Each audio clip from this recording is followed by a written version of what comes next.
అంటే ఇది మొత్తం వస్తుంది మంచి ఇస్తారో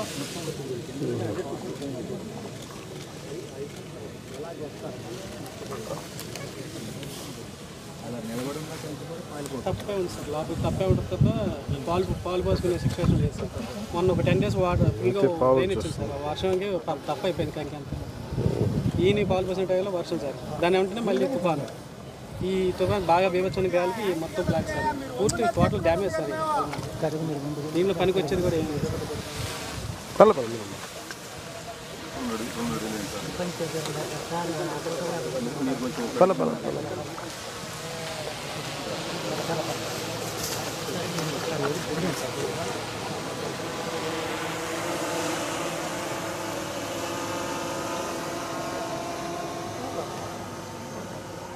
మెయిన్ ఈ ఏరియాలో ఎప్పుడు ప్రాబ్లమ్ సార్. ఇది Diviseema sir. Actually if you recollect sir 1977లో కూడా మేజర్ సైక్లోన్ ఇదే ఏరియా సార్. యాక్చువల్లీ అది కొంచెం కృష్ణా జిల్లాలోనే కొంచెం బయటకు వచ్చినట్టు ఉంటుంది సార్. యాక్చువల్లీ దానివల్ల it gets expose to more winds very often sir. Actually దానివల్ల వేరే చోటు ఉన్న ఇంపాక్ట్ కన్నా ఇక్కడ ఇంపాక్ట్ ఎక్కువ ఉంటుంది సార్. ఇప్పుడు డిస్ట్రిక్ట్లో సార్ మనకు టోటలీ పడిపోయిన చెట్లలో దాదాపు 80% చెట్లు ఇదే ఏరియా సార్. ఇంకొక 3-4 మండల్స్లోనే ఉన్నాయండి. So they are very vulnerable sir. రెండోసారి అవుట్ ఫాల్స్ గత ప్రభుత్వం దాన్ని నెగ్లెక్ట్ చేసింది. అవుట్ ఫాల్స్ గేట్లు మీరు కూడా అవునవునవునవును అది 38 కోట్లతో గవర్నమెంట్కి వెళ్ళింది. అది అయితే తప్ప 5,000 ఎకరాలు ఇవాళ సముద్ర నీరు వచ్చి పంట పండించుకుంటారు సార్. కాన్సెప్ట్ ఏమంటే సార్ ఈ డ్రైనేజ్ మురికి కాలువ వాటర్ సముద్రానికి వెళ్ళాలి సార్. ఈ అవుట్ ఫాల్స్ లూయిస్ ఉంటే ఇది వెళ్తుంది అక్కడి నుంచి కాదు. బట్ ఇప్పుడు అవుట్ ఫాల్స్ లూయిస్ లేదు కనుక we cannot control sea water intruding into drainage sir. దానివల్ల కూడాను ఇనండేషన్ ఎక్కువైపోతుంది సార్. అప్పుడు పంట నష్టం ఎక్కువవుతుంది సార్. అందులో సముద్ర మట్టాలు పెరుగుతున్నాయి సార్. దానివల్ల కూడా అంటే సముద్రం నీరు ఇటు వచ్చేస్తుంది. పోటీ ఎక్కినప్పుడు కోటు వచ్చేస్తూ ఉంటుందా? పోటీ వచ్చినప్పుడు వాటర్ కిందకి వెళ్తుంది సార్. జగదట్టేసినప్పుడు ఈ పొలాల నీరు బయటకు వెళ్ళదు సార్. ఎలా 2 మండలాల్లో చేయాలి. పర్మనెంట్ సొల్యూషన్ మళ్ళీ కట్టడానికి వస్తుంది.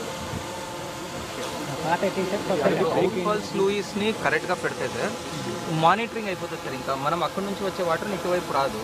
ఓన్లీ ఇక్కడ నుంచి అక్కడికి పంపించే వాటరే ఉంటుంది సార్. దానివల్ల at least 50% of the inundation straight away తగ్గిపోతుంది సార్. అది చాలా ఇప్పుడు దాదాపు 5,000 ఎకరాల్లో నీరు ఉంది. ఇది ఒక రికరింగ్ ఇష్యూనా? అవును sir, very very recurring issue. ఒకసారి డ్యామేజ్ అయింది అసలు వీడియో కూడా తెచ్చాం సార్. డ్రోన్ వీడియో యాక్చువల్గా మన అక్కడికి వెళ్తాను వీళ్ళు ఇక్కడ పెట్టారు కలెక్టర్ గారు.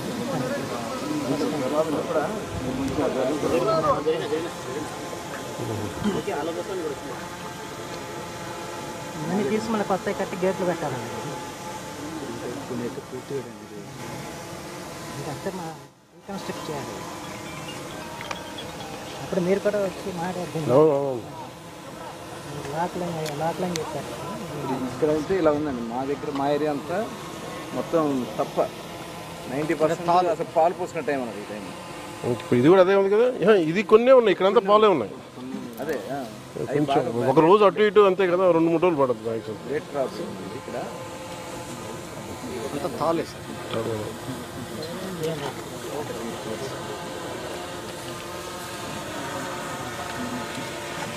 మనకి అలాగే ఇప్పుడు ఫస్ట్ ప్రైమరీ మనకు ఒక కాంపెన్సేషన్, రెండు we had find solution. Permanent solution at least ఒక 60% తగ్గుతుంది కదా.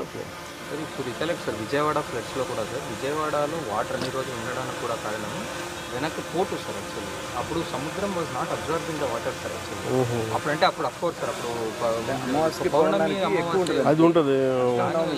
బట్ ఇక్కడ సిమిలర్ సినారియో ఇక్కడ వేరే టైంలో కూడా అది వచ్చేస్తుంది. నీరు వస్తూ ఉంటే నీరు అట్లా అంతే కదా. ఒకసారి దీన్ని ఒక మీటింగ్ కూర్చున్నాం సార్. లాస్ట్ టైం కూడా మరి 14 crores ఇచ్చారు సార్. ఇది కూడా రివాల్వ్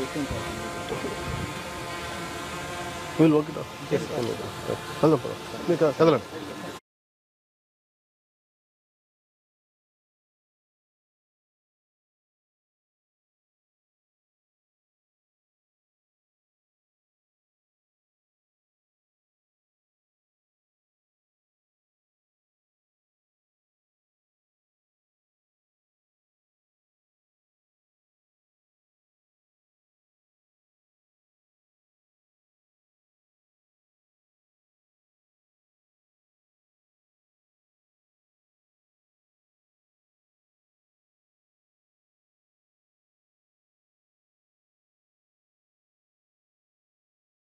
కూలి రైతు అండి మాకు ఆధారం ఏముంటుందా ఆధారం ఉంటుందా మాకు కాబట్టి మేము బతుకోవాలి మేము మీ పేరు బాగుంది నాగేశ్వరం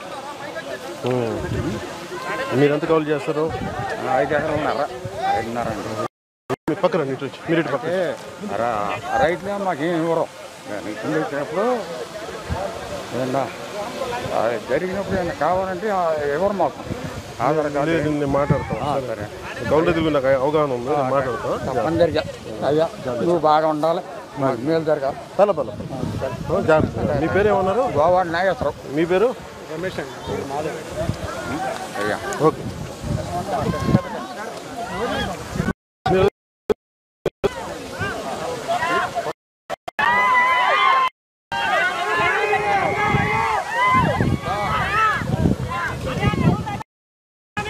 ಮಾಡ್ದ